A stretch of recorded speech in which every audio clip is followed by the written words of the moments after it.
Sans plus. Correct, mais voilà, sans plus. Bonjour à tous et bienvenue dans ce vlog donc sur Everest, réalisé par Balthazar Kormákur, qui je crois islandais. Donc intéressant de voir un film réalisé par un Islandais, d'autant que j'avais lu dans une brochure que le cinéma islandais est en pleine expansion. Le film est américano-islando-britannique, si je dis pas de bêtises. Merci Allociné. Bref, oui donc je vous disais, sans plus. Alors bon, naturellement, je perds déjà mes habitudes. Le film donc est avec Jason Clarke, Keira Knightley, que je n'ai absolument pas reconnu de tout le film. Attends, merde, j'ai regardé Pirates des Caraïbes des milliards de fois, mais je ne l'ai pas reconnu. Josh Brolin, enfin, un casting assez conséquent quand même pour ce que c'est. Le film donc est adapté du roman de Krakauer, John Krakauer, qui est donc a écrit, qui faisait partie de l'expédition d'origine qui a gravi l'Everest, et dans laquelle le film est adapté. Donc du coup, il s'agit en réalité d'une adaptation, enfin d'un biopic en réalité, enfin d'une histoire vraie sur donc du coup sur l'histoire d'un groupe d'alpinistes au moment de la saison du tourisme de 1996, d'un groupe d'alpinistes guidé par comment il s'appelle, alors l'agence s'appelle, et j'ai oublié son nom, ça y est. Je sais plus, enfin c'est Consultation Adventure, je crois que c'est ça. Si je dis pas de conneries, c'est ça le nom de l'agence. Donc l'agence qui organisait, avec plein d'agences, organisait du tourisme de l'extrême sur l'Everest. Et une année après qu'il n'y avait pas eu de mort consécutive depuis pas mal d'années, et une année, en fait, l'expérience tourne à la catastrophe quand un orage venant de l'océan Indien arrive et balaye l'Himalaya et le fameux mont Everest. Donc voilà, et donc le film retrace l'histoire en gros.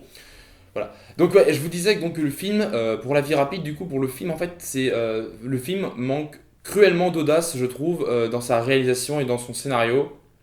Enfin surtout dans sa réalisation, puisqu'en fait je trouve que la réalisation n'est pas audacieuse et le scénario est beaucoup trop fidèle à l'histoire d'origine et ça se ressent vraiment. Donc du coup pour démarrer, on va essayer de parler d'abord donc de la réalisation comme d'habitude. On va commencer par parler des points positifs. Pour les points positifs, j'avais déjà noté, donc je regarde toujours, comme d'hab, je regarde mes notes, elles sont là mes notes, hein. Mon anti là si vous voulez savoir. J'avais noté une photographie qui était vraiment excellente. Pour être allé déjà en montagne pas mal de fois, je suis pas allé à l'Himalaya, hein. Je suis resté dans les Alpes moi. Mais pour être allé pas mal de fois dans la montagne, ouais, la photographie est tout à fait excellente. Il y a vraiment des images sublimes par moments, notamment quand on est au sommet de l'Everest. Beaucoup de plans d'exposition pour montrer donc toute l'étendue des montagnes, les nuages se rapprochant. Il y a vraiment un travail de réalisation, enfin de photographie, de composition de plans qui a été effectué, en sachant quand même qu'une partie du tournage a eu lieu au Népal, donc ce qui est assez intéressant. Mention spéciale aux sound designers du film et aux ingénieurs du son qui ont fait un très bon travail, je trouve, vraiment. Notamment, il y a une scène donc, où l'orage arrive et le son sature à fond dans le cinéma, c'est très intense. Et vraiment, la scène est très oppressante en réalité. Et je trouve vraiment qu'il y a eu un travail au niveau du son qui est excellent. Vraiment, on s'y croirait quoi. Vraiment, c'est très immersif. Ce film, justement, ce serait vraiment le film typique à regarder avec son écran d'ordinateur et le casque quoi. Enfin, vraiment le son à fond, parce que le son est très immersif. Et ça aide beaucoup à l'immersion du film. J'avais aussi là un travail d'acteur largement correct pour l'ensemble, hein. Vraiment, il n'y a pas de reproche à faire. Euh, voilà, les acteurs sont tout à fait corrects dans leur rôle. Vite fait, un seul que je reprocherais, ce serait peut-être l'acteur qui joue Gus, que j'ai trouvé, mais c'est le mec le moins stressé au monde, putain. Sérieux, mec. En plus, la VF l'épargne pas. D'ailleurs, en parlant de la VF est pas top du tout. C'est très rare que je fasse ce genre de commentaires sur la VF. D'habitude, je suis pour la VF, moi, mais celle-ci était vraiment pas top. Et voilà, c'est la première fois vraiment que ça me gêne. Bon, c'est pas non plus honteux, mais ça aide pas à apprécier le personnage de Gus, qui est vraiment le mec le moins stressé au monde, hein, vraiment. Alors la VF, alors il faut que tu descendes. Le mec, il est en train de crever, fait un truc. Enfin, voilà. Excusez-moi, c'était le petit coup de gueule personnel du coup. Par contre, ouais, je pense que le coup d'audace du film, c'est au niveau de son tournage. Il y a vraiment eu un gros travail pour le tournage qui a été fait, puisque Comme je vous le disais, on s'y croirait, quoi, vraiment. On se croirait sur les pentes de l'Himalaya. Alors, d'après ce que j'avais lu, le film a été tourné partiellement au Népal et en Angleterre. Et en fait, donc, probablement les scènes en Népal sont été faites pour les plans d'exposition sur l'Everest et toutes les scènes qui ont lieu au Népal, naturellement. En fait, je pense qu'en Angleterre, du coup, ils ont recréé, enfin, d'après une interview de Balthazar Cormacour, je sais pas du tout si ça se prononce comme ça, hein, il viendra me tuer. Après les interviews de Balthazar, en réalité, ils ont construit une espèce de dôme, de glaçons géants dans lesquels ils faisaient tourner les acteurs avec de la neige qu'ils envoyaient sur les acteurs pour recréer la sensation que tu as en haute altitude. Je suis désolé, il y a plein de voitures qui passent dans ma rue. Recréer donc du coup la sensation en haute altitude, voilà. Et d'ailleurs, certains acteurs ont fait un test de rester 10 minutes à 9000 mètres.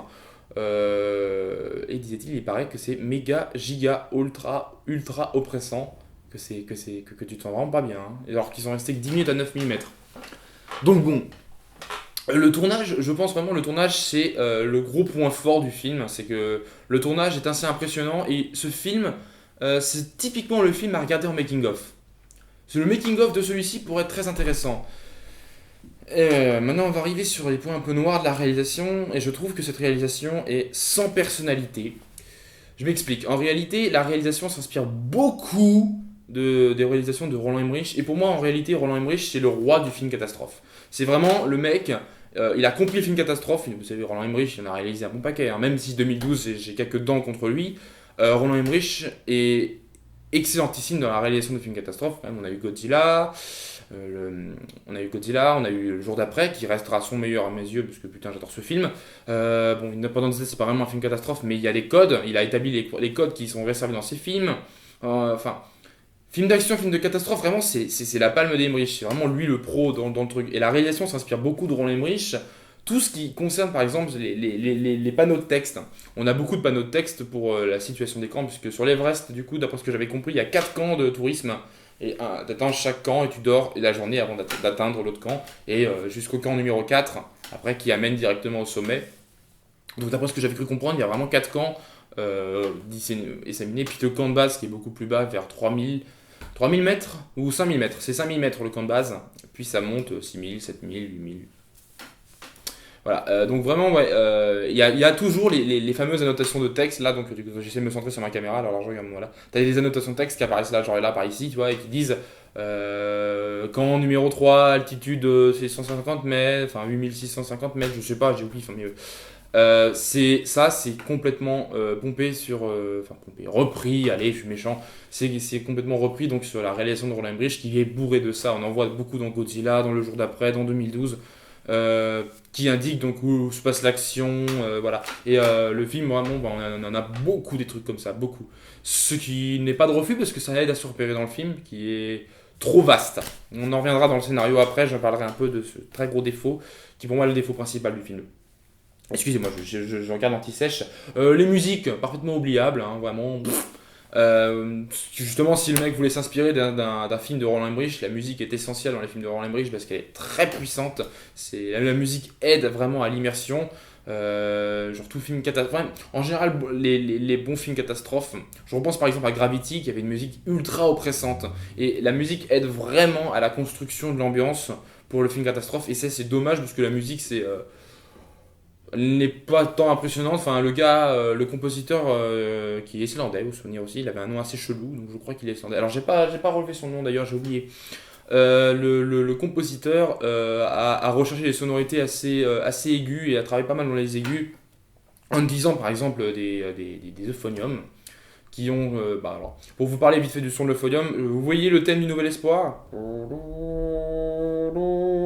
C'est ce son-là dont je parle en fait, un son qui est très film de guerre. Le compositeur a utilisé pas mal d'euphonium, des violoncelles, si je dis pas de bêtises, quelques pianos, des sonorités assez aiguës qui illustrent bien à peu près le côté aérien, mais pour moi, un film catastrophe, tu dois ressortir du film. Pour moi, un bon film catastrophe, tu ressors du film, tu connais le thème principal. Alors après, tu peux l'oublier par la suite, mais voilà, mais là, vraiment, la musique est sans personnalité. Voilà. Voilà pour la musique. Je regarde encore de mes notes. Oui, donc je disais un manque de mise en scène. En réalité, en fait, la mise en scène, c'est les seuls éléments de mise en scène qu'il y a, je trouve, sont tellement kitsch. Dans le sens où, à un moment, on a un des personnages. J'en ai complètement oublié le nom. Alors, ouais, vous comprendrez pourquoi j'ai oublié le nom des personnages. On a un des personnages, du coup, qui, en réalité, commence à avoir des problèmes de vision. Et il commence à avoir des problèmes au niveau de ses yeux parce qu'il avait subi une opération antérieurement. Et la réalisation n'a rien trouvé de mieux que de faire un plan subjectif dans le flou. Oh, mais c'est d'un kitsch, pas possible. Enfin merde, si c'est ça la mise en scène, enfin non, désolé, enfin c'est nul, c'est pas original du tout. Je suis un peu méchant, je suis un peu de mauvaise langue, c'est sans réelle personnalité, c'est le truc que t'apprends en téléfilm quoi. Pareil aussi, un autre truc que j'avais trouvé particulièrement kitsch, c'est un moment ça aurait pu être pas mal, mais en fait, je vais l'expliquer. À un moment, le personnage de Rob, qui est le personnage principal du film, donc, est coincé en haut, et en fait, il y a une équipe qui essaie de venir le récupérer. Sauf que cette équipe doit rebrousser chemin à cause des tempêtes. Et genre, en fait, ce que la réalisation n'a pas trouvé de mieux à faire, c'est plan en CGI du gars, donc on voit sa silhouette se dessiner dans la neige, et la caméra bouge survole le sommet sud, filme l'autre versant de la montagne, tout ça en plan, image de synthèse, filme l'autre plan de la montagne et on voit genre 100 mètres plus bas les autres membres qui étaient censés venir l'aider. Et après, hop, cut, on arrive sur la scène, ils appellent le camp de base, ouais, on doit reculer. Ce genre de truc ça peut être sympathique, mais là, je trouve que l'imagerie de ce plan et ça fait fake et ça fait juste gros kitsch quoi, ça fait juste ça fait kitsch et tous les effets de mise en scène un petit peu audacieux tombent dans le kitsch et le ridicule et dans l'inoriginal quoi. Oh il est beau ce mot, l'inoriginal. Voilà. Euh, voilà, donc dernière chose peut-être à dire, non, attends, alors, ah oui, dernier point, alors là par contre je mets un gros point d'interrogation, dans le sens où je crois que c'est la faute de mon cinéma, mais la 3D est nulle à chier, enfin non, elle est plate comme un lac, enfin, vraiment, enfin, alors voilà, je mets un gros point d'interrogation, est-ce que c'est la faute de mon cinéma, parce que j'ai vu pas mal de films dessus, j'ai vu Le Hobbit, la bataille des 5 armées en 3D, j'avais vu non, Interstellar. Enfin, j'en ai vu un certain nombre quand même en 3D dans ce cinéma. Et à chaque fois, j'ai trouvé que la 3D était naze. Alors, j'ai jamais encore vu, c'est triste, j'ai jamais encore vu de réel 3D qui me frappe, mais putain de merde. Enfin, je suis déçu de la 3D de ce film. Parce qu'il y avait tellement moyen de faire quelque chose d'époustouflant. Il y a pas mal de plans larges, mais tu sens qu'il n'y a aucune profondeur de champ, c'est horrible. Et il y avait tellement moyen de faire quelque chose d'époustouflant avec tout le relief. Je veux dire, oh merde, l'Himalaya, l'endroit où il y a le plus de relief dans le monde. Tu pouvais faire des 3D de malade avec ça. Et là, t'as rien. T'as juste les montagnes. La seule 3D que j'ai repérée, c'est le vent. C'est juste la neige qui passe avec le vent. Enfin, merde. Fais chier, quoi. C'est dommage parce que vraiment, l'argument 3D est pour le coup méga justifié. Donc, j'attendrai de me fixer sur The Walk. J'ai vu la bande-annonce de The Walk, une histoire d'un mec qui a fait le funambule entre les deux tours du World Trade Center. J'attends de voir pour voir vraiment si c'est un problème de cinéma ou si c'est vraiment un problème de 3D dont le film Everest souffre. Parce que putain de merde, ça m'a agacé cette histoire-là. C'est vraiment, putain, t'as fait de quoi faire quelque chose de dingue. Donc vraiment, voilà. Si ça vient uniquement de mon cinéma, dites-le moi dans les commentaires si vous avez senti que la 3D était vraiment excellente. Dites-le moi parce que j'essaierai peut-être de revoir le film en réel 3D cette fois-ci dans un autre cinéma. Mais grosse déception personnelle vraiment de ma part là, c'est triste quoi. Vraiment, t'avais les moyens de faire quelque chose de dingue. Bon, j'ai vraiment étoffé la réalisation pour vraiment vous parler du cœur du problème du film. C'est un problème de scénario. En fait, le film souffre d'un gros problème de réécriture. Pourquoi je dis ça? C'est parce qu'en fait le film est trop fidèle. Alors je sais, il y a plein de gens qui disent oh oui mais enfin quand c'est pas fidèle c'est de la merde, hashtag Harry Potter, Seigneur des Anneaux, enfin voilà. Non, je suis désolé, pour qu'une adaptation d'une histoire vraie ou d'un roman soit correcte, c'est très difficile de faire une bonne adaptation si tu ne réécris pas un minimum le truc. Ça se sent que ça n'a pas été réécrit du tout. J'avais dit que j'aurais du mal à retenir le nom des personnages, vous savez pourquoi? C'est parce qu'il y en a trop. Il y a beaucoup trop de personnages, il y en avait une vingtaine. Et putain, mais tu t'y perds là-dedans, alors que dans un film catastrophe, il faut se centrer sur quelques personnages. Et d'ailleurs, Roland Emmerich est très bon à ça. Parce que Roland Emmerich, il prend peut-être des clichés, mais au moins, ces persos, tu sais qui c'est, tu sais directement qui est qui. Et au premier visionnage. Alors que là, je pense qu'il me faudrait au moins 3 visionnages pour comprendre qui est qui. Il y en a un qui est mort, fait, il est mort. Puis en fait, tu vois, 2 scènes après, ben, il est pas mort. Et tu comprends, tu te perds dans les personnages. T'en as quelques-uns que j'arrive à retenir, genre Doug, que j'ai réussi à retenir parce que le personnage est assez caractéristique, il a un but intéressant. Rob, naturellement, parce que c'est le gars qui a le plus de temps d'écran. Et le troisième gars qui a le plus de temps d'écran, là, c'est Rick, enfin, il a un nom bizarre. Voilà, ces 3 personnages-là, je les ai retenus, les autres, c'était le bordel, je voyais plus qui était qui. Et le truc, c'est que les personnages, des fois, il y en a quelques-uns qu'on repère, genre Hélène et tous les camps de base, on les repère, mais tous les alpinistes, on s'y perd. Parce que le décor est rigoureusement le même, ils sont dans tous les sens, les scènes s'enchaînent comme ça, puis tu vois plus qui est qui, tu t'y perds. Et voilà, enfin, c'est vraiment un gros problème, il y a trop de personnages. Vraiment, ce bon vieux Balthazar, allez, une troisième fois, Balthazar Kormakour, je suis désolé, mais il n'a pas une once, enfin, il n'y a pas la once de talent quand il concerne de créer des scénarios à nombreux personnages. Le meilleur dans tout ça, c'est Peter Jackson. Peter Jackson, c'est vraiment le mec, il peut y avoir 20 000 personnages dans son film, tu sais toujours qui est qui. Et vraiment, Peter Jackson, c'est sa grosse force, c'est les scénarios à nombreux personnages. Regardez King Kong, le remake, vous savez directement qui est qui. Vous avez le réalisateur, vous avez le mec normal, vous avez Naomi Watts, vous avez King Kong, bon ça fait... ça va, celui-là on l'oublie pas. Mais voilà, enfin, vous savez directement qui était à la place de qui. Pareil pour le Seigneur des Anneaux, vous Frodon, Aragorn, Legolas, Gimli, vous les retenez tous. C'est tous des personnages qui sont mémorables, autant sur le jeu d'acteur que sur le personnage en lui-même. Mais là c'est trop de personnages, et c'est tous des alpinistes, ils ont tous les mêmes équipements. Alors ouais, ils ont vaguement des couleurs différentes, mais tu peux pas te retrouver. Moi, vraiment, enfin, le film avait des annotations au niveau des lieux, mais au niveau des personnages, tu ne t'y retrouves pas. Vraiment, enfin, j'étais paumé, hein, vraiment. Et pourtant, j'ai vu des tas de films, plein de personnages, et je suis pas plus con qu'un autre, mais des fois, j'étais paumé. J'ai dit, mais c'est qui, lui, il a déjà... Enfin, c'est vraiment le principal problème. Et le deuxième problème, il y a un problème de rythme. Le film, je trouve que le film c'est un énorme problème de rythme. Enfin, au niveau, c'est vraiment du montage, là, c'est l'enchaînement des scènes, mais je trouve que le scénario s'enchaîne très mal. Je vais développer un petit peu. Alors, du coup, je regarde mes exemples que j'avais dit. Je trouve déjà que le film est très répétitif. Il y a des scènes qui nous jouent 2 fois, 3 fois, 4 fois. La scène. Enfin, les scènes dans les camps 1, 2, 3, 4, mais il y en a combien, sérieusement? Il doit bien en avoir 5, 6. Alors à chaque moment différent, mais à chaque fois, t'as même genre de plan, t'as toujours les plans dans la tente avec la tente qui fait blou. Même chose au niveau des scènes, genre des scènes où les mecs ils sont froids comme ça. Alors je comprends l'intention de réalisation, c'est vraiment pour illustrer le quotidien de ces personnes dans cette situation qui est très répétitif, très monotone et en même temps très dangereux, mais rien que... je vais vous donner un exemple qui, à mon sens, illustre bien cette idée de répétition. Il y a 2 scènes qui se passent avec des échelles. Vers le début du film, première moitié du film, il y a 2 scènes qui se passent avec des échelles, en fait, où une échelle est fixée sur une crevasse, et une échelle qui fait glou glou glou glou glou glou glou, et donc en gros pour créer un truc de tension.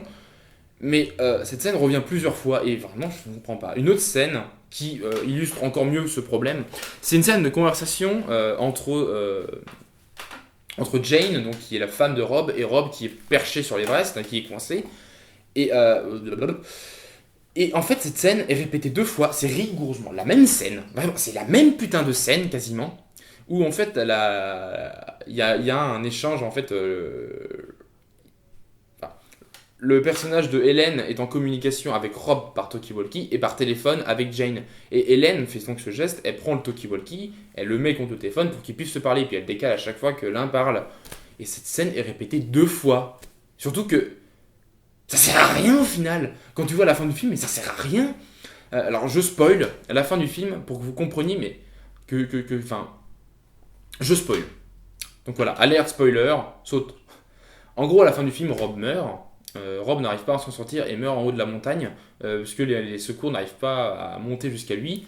En soi, c'est chouette. Ok, enfin, c'est chouette parce que le personnage principal n'en s'en sort pas.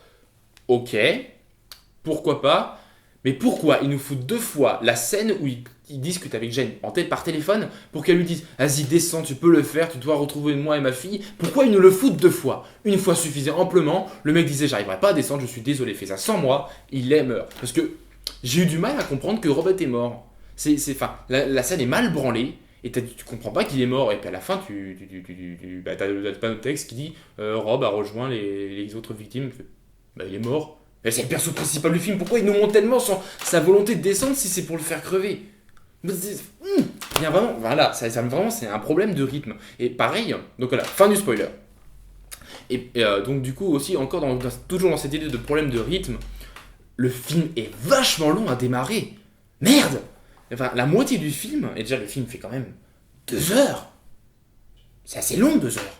Et la moitié du film, sur 1 heure de film, enfin même plus, mais j'ai même 1h10 de film, facile, sont consacrés à l'ascension. Mais les problèmes n'arrivent vraiment qu'après l'ascension. Alors il y a bien un build-up qui est fait, et un très bon build-up au niveau de la tension qui est vraiment crescendo. Et dans la deuxième partie qui s'accentue. Mais genre, c'est ça le crescendo, c'est... Ça monte d'un seul coup. Dès que l'orage arrive, bim! D'ailleurs, la scène où l'orage arrive, c'est vraiment ça. Ils sont là, ils font un truc, direct le vent arrive. C'est vraiment ça fait. Et je trouve vraiment qu'il y a un problème de rythme. Et la première partie traîne en longueur. Enfin, au début, j'étais vraiment hors du film. Je me dis, ouais, j'arrivais pas à rentrer. Je suis vraiment rentré dedans quand il commençait à escalader l'Everest. Et c'est bien après 30 minutes de film qui sont vraiment en train d'escalader. Parce qu'au début, ils rushent les jours, quoi. Et En fait, vraiment, pour moi, le film commence quand il traite le premier jour, enfin le day one, donc le vendredi. Le vendredi 10 mai 1996, minuit. Là, ça commence juste à marquer minuit. C'est là vraiment que pour moi le film commence. Ils tentent l'escalade au sommet, ils sont coincés en haut, ils peuvent pas redescendre. Voilà, c'est vraiment là que le film a commencé. Que le moment de bravoure commençait à être. Enfin, que le film commençait vraiment à être intéressant. Mais vraiment, toute la première partie, c'est du développement de personnages, mais. C'est du développement de personnages avec encore 3 personnages qui se rajoutent à chaque scène. Et tu comprends plus ce qui se passe. Donc voilà, j'ai beaucoup détaillé parce que vraiment, c'est pour moi, parce que le problème du film principal, enfin le problème principal du film, c'est ce problème de rythme. Vraiment, c'est dommage parce que vraiment le rythme, c'est important dans tout le film, mais vraiment pour un film catastrophe, c'est super important le rythme. Et le jour d'après, qui reste la référence pour moi dans le tas, ou 127 heures. Le film est très semblable à 127 heures, donc bon. 127 heures, vraiment, il y a un travail de rythme qui est très intéressant, quoi. Vraiment, ça fonctionne. Là, je trouve que ça ne fonctionne pas. Donc voilà, j'ai vachement développé. Effectivement, je disais donc, et en fait, voilà, ce problème de rythme témoigne du coup du fait que le film soit totalement en roue libre au service du scénario. Enfin non, justement, il est pas en roue libre. C'est genre le petit poussé, quoi. T'as l'histoire qui a lissé les miettes et t'as le film qui vient chercher. Il y a aucune vraiment. Ça se sent dans la réalisation et dans le scénario parce que déjà, en fait, si les scénaristes avaient fait un effort de réécriture assez conséquent quant à l'œuvre de John Krakauer, s'ils avaient voulu faire un véritable travail de réécriture, ils auraient barré des personnages ou alors ils les auraient pas nommés, tu vois. Enfin, ils auraient barré du personnage et ils auraient rendu le film plus fluide et retravaillé certaines scènes. Pas foutre 2 fois le même genre de scène. Enfin voilà, je veux bien que ça illustre le quotidien qui était vraiment les mecs qui sont passés que genre 4 jours au sommet du monde. 3. Oh. Il était cadeau celui-là. 3 jours au sommet du monde. Je veux bien que ça illustre ça, mais bordel, répétez pas 36 fois les mêmes scènes, ça tourne en rond. Ça tourne en rond et ça fait durer le film, j'ai l'impression. C'est genre un Star Trek, c'est genre Star Trek 1 quoi. The slow motion picture, enfin, c'est ça. C'est un Star Trek 1, enfin c'est pas long, mais le film est pas long, tu t'emmerdes pas, mais c'est répétitif. Donc voilà, j'ai détaillé beaucoup parce que voilà, pour moi c'est ce qui faisait le problème du film. Alors, pour la conclusion, le film est en somme tout à fait correct, l'expérience est vraiment sympatoche, vraiment, parce que d'un point de vue immersion, c'est très réussi. L'immersion du film est très réussie, mais en tant que film et en tant qu'effort de réécriture, c'est pas bon. Enfin, en tant que film. Comment dire ? En tant que produit cinématographique avec un scénario assez riche, ça manque d'audace, ça manque de mise en scène. Et les quelques éléments de mise en scène qui sont tentés, sont d'un affreusement kitsch et sort plus du film qu'autre chose au final. Donc je trouve vraiment que le film aurait bénéficié d'une réalisation beaucoup plus audacieuse, vraiment à l'image d'un jour d'après ou d'un 127 heures. Euh, et vraiment la réalisation trop timide du film nuit au film. En fait, voilà. Quand je suis sorti du film, je me suis dit, ça casse pas trois couilles à un canard. Et pour moi, cette phrase résume à peu près totalement le film. C'est cool, mais c'est pas c'est pas, enfin, ça mérite pas d'être au sommet du top du box-office de la semaine.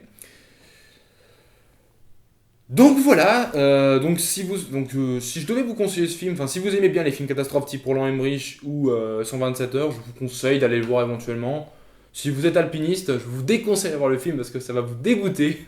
Ça va vous dégoûter de l'Everest. Non, enfin, le film illustre très bien que la nature, elle peut vraiment ne pas être cool. Faut pas faire chier l'Everest. Voilà, faut pas faire chier le Cap Horn, faut pas faire chier l'Everest. Donc voilà, bon, j'ai beaucoup développé, j'ai fait un vlogcast, sinon je me suis désolé, mais j'ai essayé de vous expliquer quel était mon problème avec ce film. Du coup, je vous laisse, je vous dis à une prochaine, et on se retrouvera pour Roger Waters The Wall. Salut!